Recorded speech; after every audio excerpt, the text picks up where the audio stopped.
Welcome back. I'm Peggy Sue Skipper, and I am delighted to be sitting here talking today with Christopher Dunn, who's just come out of speaking at the Unearthing Ancient Civilizations Conference here in Houston, Texas. And we want to talk a little bit now, Chris, about your books. First of all, you kind of burst onto the scene with the Giza Power Plant, Technologies of Ancient Egypt. And this book came out again? 1998. 1998. It was published, yeah. Okay. And what was the gist? Why did you write this book? Well, I had a lot of questions about the origins of the Great Pyramid, and I noted too that a lot of other people still had that open question about the origins of the Great Pyramid. And in analyzing the structure, I noted that the internal architecture, it appeared more to me to be more of like a machine rather than a tomb. Like a machine? It looked like the schematics of a machine.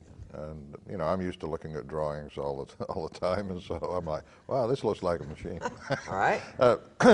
And then digging in a little deeper, I found that there were some really anomalous features of the Great Pyramid that didn't really make sense within the context of a tomb. And then come to find out that really there have been no original burials found in any pyramid. Nobody's ever found in a pyramid, right?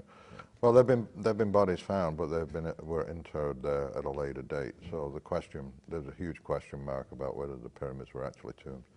And from from my perspective, the redundancy of materials in the pyramid, the complexity of the shafts and passageways, the size of them. I mean, the supposedly ascending passage is only 41 inches square, and you know the whole idea of dragging a revered king up an ascending passage, and it just doesn't make sense. A lot of the theories.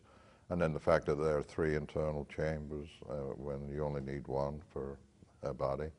And the theory is that, well, he keeps changing his mind, and that just didn't make sense to me either. Bringing his entourage with him, you know.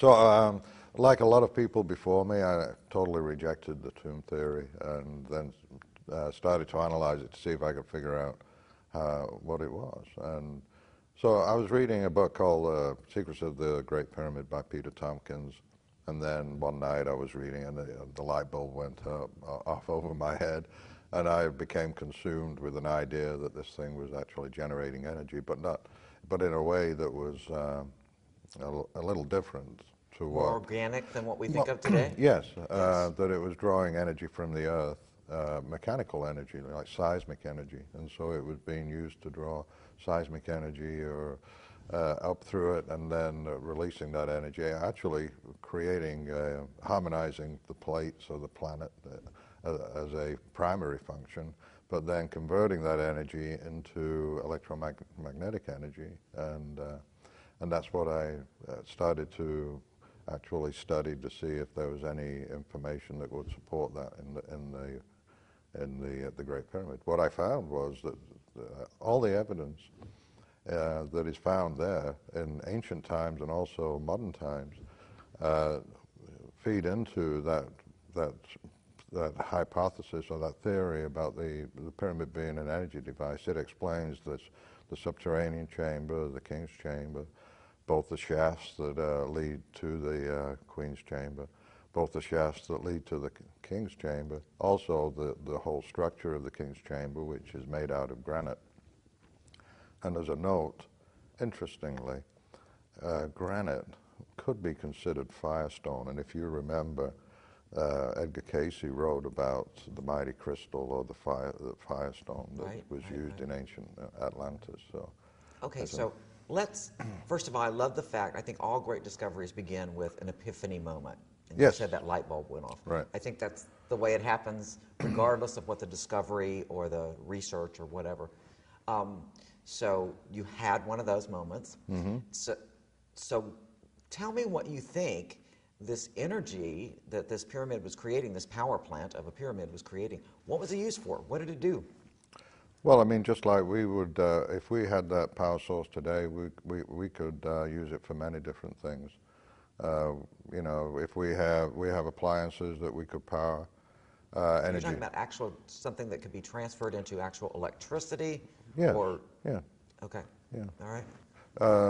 In a nutshell, the converted earth energies or vibration, transduced them into electromagnetic energy in the form of microwaves.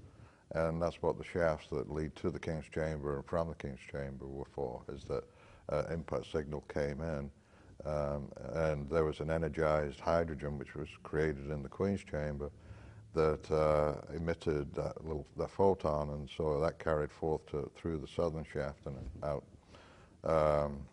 The evidence is all there to support it. I mean, it's very detailed, and we don't have enough time Right, now I to get really that. get into it. But I mean, we've got 2 whole books here. We can't do it in 30 but minutes. the evidence is there to actually support the hypothesis, and they are physicists now working on the problem or the analysis of the structure to see if Is it still generating energy? That's my question.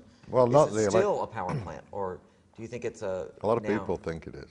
Okay. You know, I mean, in 1996, an acoustics engineer, Tom Danley, took some measurements inside the King's Chamber, and with all sources of energy turned off, his equipment detected a hum. The pyramid was humming. It was creating an F-sharp chord, and it was vibrating at those frequencies that form an F-sharp chord in the King's Chamber.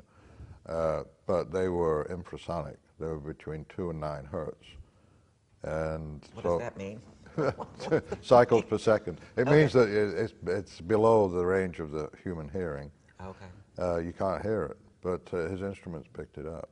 Interesting. And so that is actually central to the thesis, the theory in the Giza power plant, is that the earth energies are of low frequency, but then they step them up, and that's why they had the Grand Gallery, was to step up those frequencies and drive the granite chamber to resonance.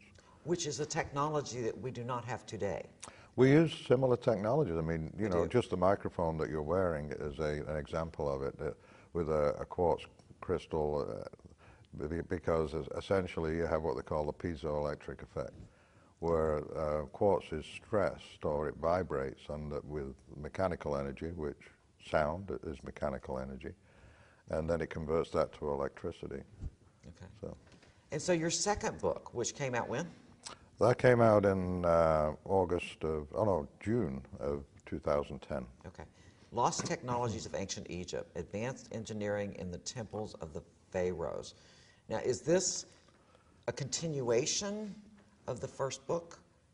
It's a continuation of a part of the first book. Okay. Obviously, the first book had the power plant theory, but it also brought evidence into this theory to support the idea that the ancient Egyptians were more advanced than we give them credit. And so there is a chapter in this book called Advanced Machining in Ancient Egypt. And in that chapter, I focus on a lot of the artifacts that William Flinders Petrie puzzled over in terms of how the ancient Egyptians were able to create them. I mean, and he noted that some artifacts had to have used lathes, powerful lathes, and also the drilling of granite, where they drill granite at a very, very rapid rate of like 100 thousandths per revolution of a drill, which we don't do that today. It's an incredible feed rate. So those kind of anomalies or mysteries I address in the Giza power plant. Well, some of my conclusions were definitely created a lot of controversy, and for the most part, the academic or the orthodox researchers, they rejected or didn't even discuss the power plant aspect of it. Technologists do, but the academics don't. But they did attack the advanced machining and the means by which ancient Egyptians cut stone. So I've always said that, you know, if you've got to listen to your critics and you have to present the best evidence. And so I thought that if something is going to shift in terms of men's thinking about this ancient culture, I have to get the best evidence and present it in a way that is irrefutable. And so that's when I started to write this. It was in 2004 when I first visited the temples, and when I first visited the temples, I noted that there was much more engineering going on in the temples than I had thought. Because so it wasn't just the pyramids; it's all the artifacts. Well, when I first went to Egypt, I just stayed at Giza. I wasn't interested in temples and pharaohs and statues. I was just focusing on the engineering of the pyramids. But I did go to Memphis, which is not close to Cairo, and I saw the statue of Ramses at the open-air museum there. And even at that time, I noted, you know, this statue of Ramses, it has perfectly symmetrical nostrils. Both the nostrils are identical. And the face was perfect. I'm looking down at it, I'm saying, nobody has identical nostrils like that. There's something going on there. Well, I kind of filed that in the back of my mind, and it kind of resurrected when I went to Luxor and started to look at the Ramses statue in the Ramses Hall at Luxor. And what I've discovered there was that the Ramses statues are more engineered products than the result of sculptors. And I've consulted with sculptors and showed them my analysis, and they agree that that was not a sculptor's chisel that created these things. It was more engineering and geometry and precision. So, if I'm understanding you correctly, the sort of bottom line on your research, which has been extensive, is whoever built these structures, the pyramids and some of the other structures, had some sort of technology that was at least as advanced as what we have today, and maybe more. Am I understanding that correctly? I would say we don't know. Am I putting you on the spot? No, I think in some areas they probably were more advanced than what we are. If we knew what they knew, then it wouldn't be such a mystery. That's right. And so good way to put it. Yeah. You must be an attorney at heart too. No, but I read a book about one. Yeah. Okay. But I think that's interesting. I think that's interesting because it does, you know, if you just look at the facts, then what you come to, and I've heard this over and over again from people who research ancient sites, you get to a certain point in the facts and you hit a dead end based on what we have been told is our history. We're locked into a particular mindset that was set down, established in Victorian times, and that is really a cultural filter. So we look at indigenous people in what we consider to be primitive cultures, and we look at them as not quite as high on the evolutionary chain as superior Westerners. And maybe one day we'll have to get off that high horse, right? Yes. Yes. That is definitely. We have to change our thinking about ancient Egypt and start coming up with more reasonable answers. Thank you so much for joining us. It's been a pleasure. Been very informative. And I want to thank you for joining us today. I'm Peggy Sue Skipper, and we'll see you next time.